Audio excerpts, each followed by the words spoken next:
Sebagai langkah antisipasi penyebaran virus COVID-19, persidangan di pengadilan diharapkan tidak dihadiri satupun pengunjung. Virus COVID-19 terbukti sangat cepat menular di tengah kerumunan di ruang tertutup. Selain itu, hakim, terdakwa, pengacara, dan jaksa, serta petugas lainnya diharapkan mengikuti protokol kesehatan. Praktisi hukum sekaligus pengacara yang kerap terlibat dalam persidangan di Pengadilan Negeri Denpasar, Cari Usfunan mengatakan, penyebaran virus corona sangat cepat, terlebih dalam persidangan dijejali pengunjung yang sangat banyak. Pada persidangan kasus besar, pengunjung yang hadir bisa berjumlah 30 hingga 100 orang. Durasi persidangan baik perdata maupun pidana bisa mencapai 9 jam. Dalam satu hari, terdapat 120 kasus pidana dan perdata yang disidangkan.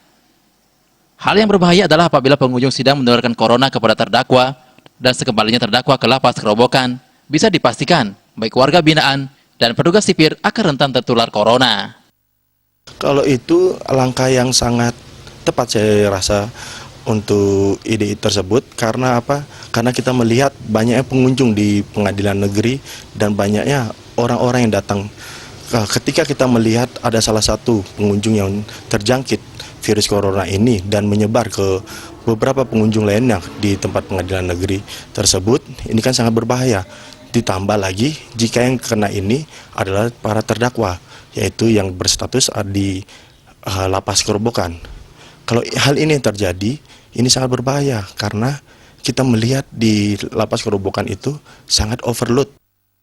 Apabila kasus corona makin parah, ada kemungkinan seluruh sidang di Pengadilan Negeri Denpasar akan ditunda hingga pemerintah mengumumkan Indonesia aman dari corona.